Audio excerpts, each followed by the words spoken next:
भारत की सबसे बड़ी एडटेक कंपनी बायजूस का अंत कैसे हुआ।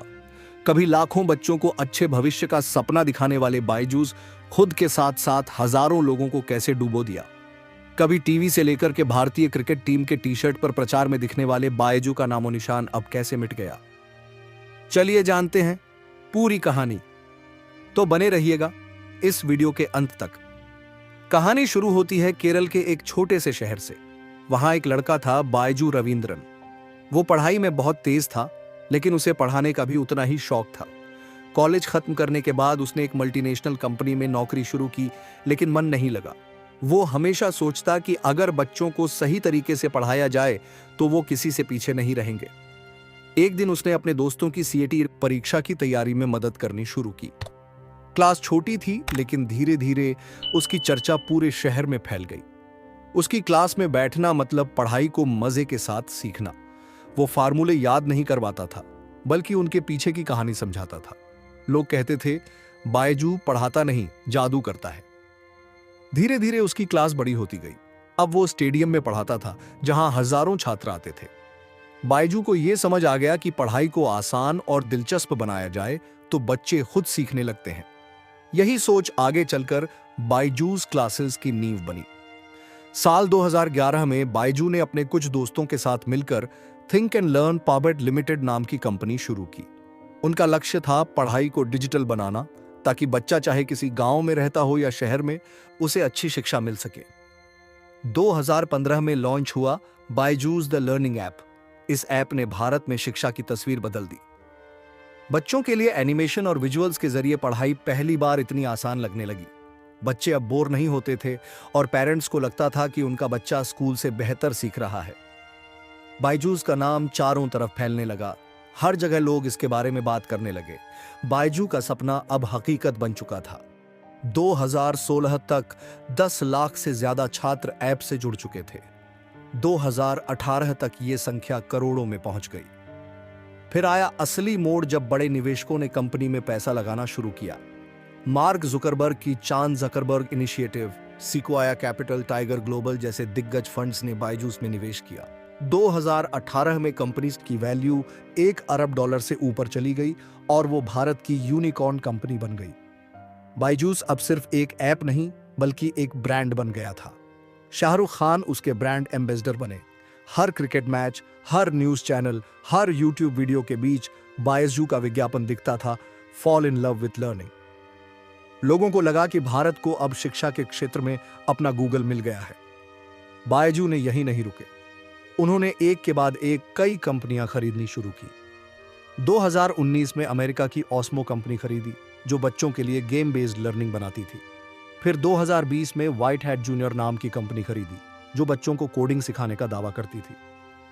इसके बाद टॉपर, आकाश इंस्टीट्यूट, ग्रेट लर्निंग जैसी कंपनियां भी बायजूस का हिस्सा बन गई। बायजूस अब भारत की सबसे बड़ी एडटेक कंपनी बन चुकी थी। दुनिया भर में इसकी चर्चा थी। न्यूयॉर्क टाइम्स से लेकर टाइम मैगजीन तक हर जगह बायजूस की सफलता की कहानी छपी। फिर आया 2020 कोरोना का समय। जब पूरी दुनिया बंद हो गई थी, स्कूल और कोचिंग सब बंद थे, तब बायजूस ने बच्चों को घर बैठे पढ़ाने का जिम्मा उठाया। लाखों पेरेंट्स ने ऐप डाउनलोड किया और बच्चे घर से पढ़ने लगे। बायजूस के लिए यह सुनहरा समय था। कंपनी के पास 8 करोड़ से ज्यादा यूजर्स हो गए। हर महीने लाखों नए बच्चे जुड़ रहे थे। कंपनी की वैल्यूएशन $22 बिलियन यानी लगभग 1.8 लाख करोड़ रुपए तक पहुंच गई। बायजू रविंद्रन अब देश के सबसे बड़े उद्यमियों में गिने जाने लगे। उन्होंने कहा था, हम हर बच्चे तक ज्ञान पहुंचाएंगे, चाहे वो कहीं भी रहता हो। लेकिन कहते हैं, जब किसी कंपनी की उड़ान बहुत ऊंची होती है तो उसे अपने नीचे का जमीन कम दिखती है। बायजूस की गाड़ी बहुत तेज चल रही थी, लेकिन शायद ब्रेक कमजोर थे। साल 2021 के बाद सब कुछ बदलने लगा। कंपनी का ध्यान बच्चों की पढ़ाई से ज्यादा बिजनेस और मार्केटिंग पर चला गया। बहुत सारी कंपनियां खरीदने से टीम बहुत बड़ी हो गई, लेकिन मैनेजमेंट कमजोर पड़ गया। खर्च बढ़ता गया, पर मुनाफा नहीं बढ़ रहा था। बायजू और उनकी टीम को लग रहा था कि वो दुनिया की सबसे बड़ी एजुकेशन कंपनी बन सकते हैं, लेकिन धीरे धीरे कंपनी के अंदर दरारें पड़ने लगीं। फंडिंग तो खूब आई, लेकिन साथ में जिम्मेदारियां भी बढ़ गईं। हर निवेशक चाहता था कि कंपनी मुनाफा दिखाए, लेकिन बायजूस ऐसा नहीं कर पाई। बाहर से सब कुछ चमकदार लग रहा था, लेकिन अंदर हालात कुछ और थे। कर्मचारियों पर दबाव बढ़ रहा था। कई बच्चों के पेरेंट्स शिकायत करने लगे कि बायजूस के सेल्स एजेंट बच्चों को जबरदस्ती कोर्स बेच रहे हैं। कंपनी पर आरोप लगा कि वो शिक्षा नहीं बल्कि बिक्री कर रही है। धीरे धीरे ये बातें सोशल मीडिया पर फैलने लगी। बायजूस की चमक फीकी पड़ने लगी। बायजू रविंद्रन अब वो टीचर नहीं लग रहे थे जो बच्चों के लिए पढ़ाई आसान बनाना चाहता था, बल्कि वो एक बिजनेसमैन बन चुके थे जो हर हाल में अपनी कंपनी को नंबर 1 बनाए रखना चाहता था। और यहीं से शुरू हुई बायजूस की गिरावट की असली कहानी, जिसका अंत अभी बाकी था। बायजूस की कहानी वहीं से शुरू होती है जहां उसने सबसे ऊंची उड़ान भरी थी। हर अखबार में उसका नाम था, हर माता पिता उसके भरोसे थे और हर बच्चा बायजूस की दुनिया में पढ़ाई का मजा ले रहा था। लेकिन धीरे धीरे यह सपना टूटने लगा। जो कंपनी कभी करोड़ों में खेल रही थी, अब घाटे में जाने लगी। बायजूस की सबसे बड़ी गलती थी तेजी से बढ़ने की हड़बड़ी। कंपनी ने कुछ ही सालों में दर्जनों कंपनियां खरीद ली। हर नई कंपनी के साथ नए खर्चे, नए कर्मचारी, नए प्रोजेक्ट्स। शुरुआत में सब ठीक लगा, लेकिन कुछ समय बाद सब गड़बड़ाने लगा। बायजूस का फोकस बच्चों की पढ़ाई से हटकर बिजनेस पर चला गया। अब कंपनी सिर्फ बढ़ना चाहती थी, चाहे मुनाफा हो या नहीं। उनका सोच था, पहले हम पूरी मार्केट पर कब्जा कर लें, मुनाफा बाद में कमा लेंगे। लेकिन यही सोच बाद में उन्हें बहुत भारी पड़ी। साल 2022 आते आते हालात बिगड़ने लगे। कंपनी पर अरबों रुपए का कर्ज हो चुका था।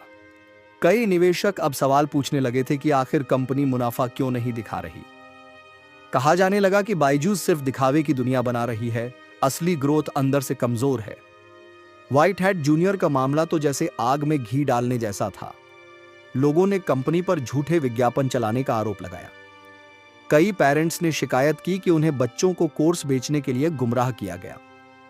सोशल मीडिया पर बायजूस का मजाक उड़ाया गया। एक वक्त था जब बच्चे शाहरुख खान को देखकर ऐप डाउनलोड करते थे। अब वही पेरेंट्स कंपनी को धोखा देने वाला कहने लगे थे। बायजूस की इमेज को इतना बड़ा झटका लगा कि उसे ठीक करना लगभग नामुमकिन हो गया। लेकिन मुश्किलें यहीं खत्म नहीं हुई। कंपनी पर लोन का दबाव बढ़ता गया। एक रिपोर्ट के मुताबिक बायजू ने अरबों डॉलर का लोन लिया था ताकि वो अपने ग्लोबल बिजनेस को फैला सके। लेकिन जब समय आया तो कंपनी वो पैसा लौटाने में नाकाम रही। इसके बाद ऑडिट और लीगल परेशानियां शुरू हो गईं। कंपनी पर आरोप लगा कि उसने अपने वित्तीय रिपोर्ट्स समय पर दाखिल नहीं किए। कई निवेशकों ने कहा कि उन्हें असली आंकड़े नहीं दिखाए जा रहे। धीरे धीरे निवेशकों का भरोसा टूटने लगा। कंपनी के बोर्ड में बैठे बड़े नाम जैसे प्रोसूस और पीक एक्सवी पार्टनर्स ने इस्तीफा दे दिया। उन्होंने खुलकर कहा कि कंपनी में पारदर्शिता की कमी है, यानी अब बायजू रविंद्रन पर ही शक होने लगा। बायजू ने बार बार कहा कि सब ठीक है, लेकिन अंदर की सच्चाई यह थी कि कंपनी बिखर चुकी थी। एक एक करके दफ्तर बंद होने लगे, कर्मचारियों को निकालना शुरू हुआ। बायजूस, जो कभी हजारों लोगों को रोजगार देती थी, अब खुद कर्मचारियों को हटाने लगी। कई कर्मचारियों ने बताया कि महीनों तक सैलरी नहीं मिली। जो कभी दुनिया को पढ़ाई का नया तरीका सिखाने वाली कंपनी थी, वो अब खुद टिके रहने का तरीका ढूंढ रही थी।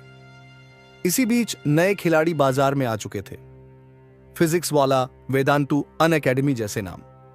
इन कंपनियों ने बच्चों को कम दाम में बेहतर पढ़ाई का वादा किया। लोगों ने धीरे धीरे बायजूस को छोड़ना शुरू कर दिया।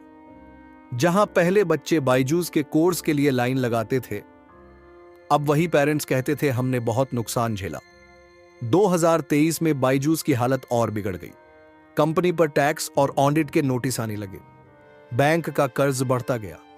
जो कभी $22 बिलियन की वैल्यू वाली कंपनी थी, वो अब $200 मिलियन की वैल्यू वाली कंपनी है। डॉलर तक गिर गई, यानी अपनी असली कीमत का सिर्फ 1%। बायजूस के ऑफिस अब खाली थे।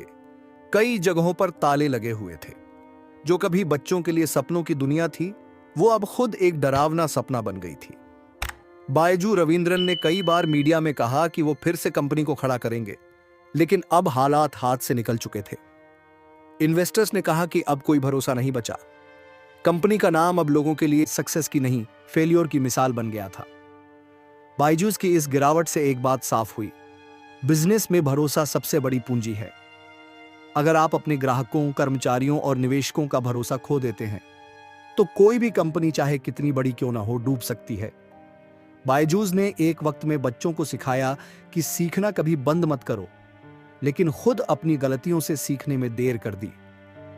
बायजू रविंद्रन का इरादा बुरा नहीं था, वो सच में शिक्षा को आसान बनाना चाहते थे। लेकिन जब कंपनी बहुत बड़ी हो गई तो सपने से ज्यादा बिजनेस ने जगह ले ली। एक वक्त था जब हर बच्चा बायजूस का नाम गर्व से लेता था।